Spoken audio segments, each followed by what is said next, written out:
তো হৰ হৰ মহাদেৱ। তো নমস্কাৰ অসমবাসী। তো গমে পাইছে যিহেতু ৰাস পূজা আহি আছে। আজি আপোনাৰ পাঠশালা ভাগৱতী ক্ষেত্ৰ আজি যিহেতু ৰাস পূজা আপোনাৰ লাই খুঁটা স্থাপন আছে, তাৰে কাৰণে মই আহিছোঁ অকণমান আপোনালোকক দেখুওৱা বুলি। আৰু বিশেষকৈ ভাল লাগিছে এইবাৰে আপোনাৰ 17 দিনীয়াকৈ ৰাস পূজা আৰু লগতে সোণালী জয়ন্তী বৰ্ষ উদযাপন হ'ব। লগতে আমি দেখুৱাই আছোঁ। তো অকণমান ধুনীয়াকৈ ইয়াত লাই খুঁটা হ'ব। তো যাওঁ তালৈ, তাত যে আপোনালোকক দেখুৱাওঁ। ফাইনেলি আমাৰ পাঠশালা ৰাস মহোৎসৱত আপোনাৰ আজি লাই খুঁটা স্থাপন কৰিব। তো লাই খুঁটা স্থাপন কৰাৰ বাবে ধুনীয়াকৈ সমূহ ভক্তপ্ৰাণ মানুহ আহিছে। তো ধুনীয়াকৈ ইয়াত লাই খুঁটাটো স্থাপন হ'ব। তো চাবলৈ পাৰে।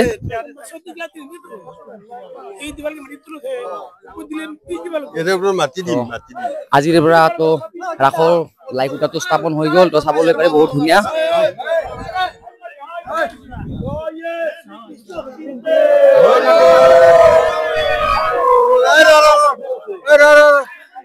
ধুনীয়াকৈ লাই খুঁটা স্থাপন কৰিবলৈ আহিছে। চাওক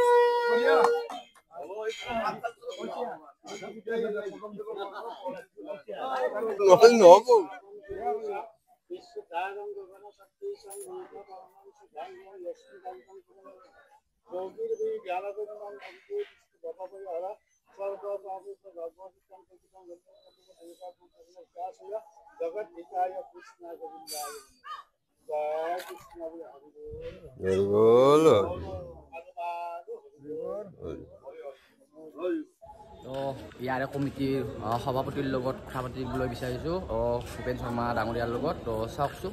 তো গমে বেছি যিটো ৰাস পূজা উদযাপন হৈ যাই আছে। তো আপোনাৰ 17 দিনীয়াকৈ আমাৰ খুৰা আছে, আপুনি অকণমান খুৰা কৈ দিয়ক। আমাৰ এইবাৰ 50 সংখ্যক পাঠশালা ৰাস মহোৎসৱ আমি উদযাপন কৰিবলৈ ওলাইছোঁ। এইবাৰ আমাৰ সোণালী জয়ন্তী বৰ্ষ, আৰু এই সোণালী জয়ন্তী বৰ্ষ আমি এতিয়া 17 দিনীয়াকৈ আমি উদযাপন কৰিম। আৰু আমি জুবিন গাৰ্গৰ সোঁৱৰণত আমি এইবাৰ আমি সোণালী জয়ন্তীত বিশেষ কিছুমান কাৰ্যসূচী হাতত লৈছোঁ। আমি 20 ফুট ওখ জুবিন গাৰ্গৰ আমি এটা কাট আউট আমি এটা বনাইছোঁ তেওঁক শ্ৰদ্ধাঞ্জলি নিবেদন কৰাৰ কাৰণে। এইটো প্ৰথম আমাৰ মানে প্ৰত্যেকৰে মানে ইচ্ছা। আৰু তাৰ উপৰি আমাৰ সোণালী জয়ন্তী বৰ্ষ হিচাপে আমি এইবাৰ আমাৰ মৃন্ময় মূৰ্তিও মানে বহুত আগতকৈ মানে দুগুণ কৰিছোঁ। আৰু সাংস্কৃতিক দিশতো আমি বহুত ভাল আৰ্টিষ্ট ইয়াত এইবাৰ নিমন্ত্ৰণ কৰি আনিছোঁ। তাৰপিছত আপোনাৰ শিক্ষাৰ ক্ষেত্ৰত আমি আমাৰ ইয়াত যিমানখিনি স্কুল কলেজ আছে তেওঁলোককো আমি তেওঁলোকৰ ইয়াত আমি অনুষ্ঠান ৰাখিবলৈ আমি তেওঁলোকক আমি সুবিধা দিছোঁ, নিমন্ত্ৰণ কৰিছোঁ। গতিকে আমি গোটেইখিনি বস্তু আমি এইবাৰ আমাৰ সোণালী জয়ন্তী বৰ্ষত আমি ৰাইজক খুব এটা ভাল ধৰণে আমি উপস্থাপন কৰিবলৈ, ৰাইজে যাতে এইখন সোণালী জয়ন্তী এইবাৰ খুব ভালকৈ উপভোগ কৰে বা খুব মানে এটা ছেটিছফেকশ্যন পায়, তাৰ কাৰণে আমি য'ত পৰণাস্তি চেষ্টা কৰি আছোঁ। আৰু আমাৰ ইয়াতে যিটো মন্দিৰ, আমাৰ যিটো স্থায়ী মন্দিৰ, সেই স্থায়ী মন্দিৰটো আমি একেলগে ৰাসতে আমি উদ্বোধন কৰিবলৈ যোজা কৰিছোঁ। পূৰ্ণদমে আমাৰ মন্দিৰৰ কাম এতিয়া চলি আছে দিনে নিশাই। আমি এতিয়া মানে এইটো সম্পূৰ্ণ কৰিবলৈ যৎপৰোনাস্তি আছি চেষ্টা কৰি আছোঁ। বাকী আমাৰ এইখিনি ৰাইজৰ আশীৰ্বাদ, ৰাইজৰ সহযোগ লাগিব। আৰু কাৰিকৰী টেকনিকেলি তো মূৰ্তি থাকিব। হয়, আমাৰ কাৰিকৰী মূৰ্তি মানে আমি আমাৰ এইবাৰ আমাৰ ভূপেন হাজৰিকাদেৱৰ শতবাৰ্ষিকী, জন্ম শতবাৰ্ষিকী, সেই হেতুকে আমি তেওঁৰ স্মৃতিত আমি তেওঁৰ এটা মূৰ্তি তৈয়াৰ কৰিছোঁ, য'ত নেকি তেওঁ গান গাব আৰু তেওঁৰ লগত বাদ্য বজাব। তেওঁৰ লগত যিকেইজন আছিল বাদ্য বাজক তেওঁলোকে বাদ্য ইয়াত বজাব তেওঁৰ লগত।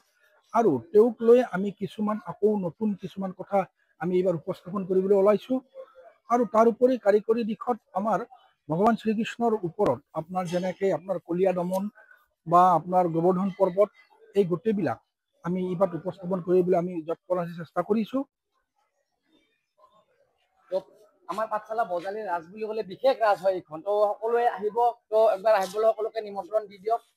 মই আজি এই মাধ্যমত, এই ছ'চিয়েল মিডিয়া মাধ্যমত মই সকলো ৰাইজকে আজি পুনৰবাৰ অন্তৰৰ পৰা মই মানে নিমন্ত্ৰণ কৰিছোঁ, যাতে আমাৰ এই সোণালী জয়ন্তী বৰ্ষ তেওঁলোকে মানে আহে আৰু ইয়াত আমাক সহায় সহযোগ কৰে।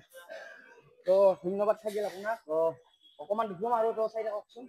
তো নমস্কাৰ। গমে পাইছে মই আজি পাঠশালা ভাগৱতী ক্ষেত্ৰত উপস্থিত আছোঁ। লগতে তো এইবাৰ যিহেতু সোণালী জয়ন্তী বৰ্ষ উদযাপন কৰিব তো খুৰাসকলে আছে তো খুৰা অকণমান কিবা কৈ দিয়ক আমাৰ পাঠশালাৰ ৰাসৰ বিষয়ে অকণমান এইবাৰতো আমাৰ সোণালী জয়ন্তী পাঠশালা ৰাস মহোৎসৱৰ এটা 17 দিনীয়া কাৰ্যসূচীৰে এইবাৰ মানে আমাৰ পাঠশালাত ৰাস মহোৎসৱ উদযাপন হ'ব গতিকে আমি আটাইবিলাক ৰাইজৰে সহায় সহযোগ কামনা কৰিছোঁ আৰু 18 নম্বৰ দিনা আমাৰ বজালী হাইস্কুলৰ সৰুপথাৰত মানে বম্বে শিল্পীৰ দ্বাৰাই মানে সাংস্কৃতিক অনুষ্ঠান আৰম্ভ হ'ব গতিকে আমাৰ আচলতে হিচাপ কৰিলে আমাৰ 18 দিনেই হয় এইবাৰ মানে বিস্তৃত কাৰ্যসূচী আছে তো এইবাৰ যিহেতু সোণালী জয়ন্তী বৰ্ষ তাৰ বাবে বিশেষ কিবা থাকিব নেকি এইবাৰ বিশেষ বুলি কওঁতে আমাৰ যিখন সামৰণি অনুষ্ঠানৰ আমাৰ বোম্বে আৰ্টিষ্ট কুনাল গাঞ্জিয়াৱালা ইয়াৰ উপৰিও আমাৰ এইবাৰ মানে যিটো মন্দিৰ আমাৰ যিটো পাৰ্মানেণ্ট মন্দিৰ এই পাৰ্মানেণ্ট মন্দিৰটো হৈ আছে আমাৰ সোণালী জয়ন্তীৰ উদ্বোধন পাৰ্মানেণ্ট মন্দিৰটো এইবাৰ মানে আটক ধুনীয়াকৈ বনোৱা হ'ব আৰু অলৰেডি কাম 90% হৈছে 100% হৈ যাব উদ্বোধন তো আপোনালোকে সকলোৱে আহিব আৰু অকণমান পাঠশালা বাকী ৰাইজক অকণমান কিবা কৈ দিয়ক পাঠশালা বাইদেউ অনুৰোধ যাতে সোণালী জয়ন্তী গোটেই যাতে সহায় সহযোগ কৰে তাৰ কাৰণে পাঠশালা বাকী ৰাইজক মই অনুৰোধ কৰিছোঁ তো চাওক আৰু মই দেখুৱাই দিম কিন্তু অকণমানকৈ মোৰ লগত আমাৰ একদম একেবাৰে একদম জনপ্ৰিয় মানুহ আমাৰ বজালী তো ৰাজেন খুৰা আছে একদম খুৰা আপুনি অলপ কিবা কৈ দিয়কচোন এই ক্ষেত্ৰত আমি এইবাৰ যিহেতু সোণালী জয়ন্তী আমি উলহ মাহলেৰে পাতিবৰ কাৰণে চেষ্টা কৰিছোঁ আৰু তাতে সমূহ ৰাইজৰ সম্পূৰ্ণ সহযোগ বিচাৰিছোঁ আৰু লগতে এইবাৰ আমাৰ যিটো মেইন মন্দিৰ এই মন্দিৰটো এইবাৰ আমাৰ উদ্বোধন হ'ব আশা কৰোঁ যাতে আমাৰ গোটেইখিনি কাৰ্যসূচীয়ে সকলো ৰাইজে যেন সহযোগ কৰে তাকে অনুৰোধ ৰাখি মই ইমানতে শেষ কৰিলোঁ ধন্যবাদ চাই কেনেকুৱা পাইছে নিশ্চয় কমেণ্ট কৰি জনাব আৰু ভাল লাগিলে লাইক কমেণ্ট শ্বেয়াৰ কৰি দি দিব আৰু নতুন হয় যদি চেনেলটো ছাবস্ক্ৰাইব কৰি লৈ ল'ব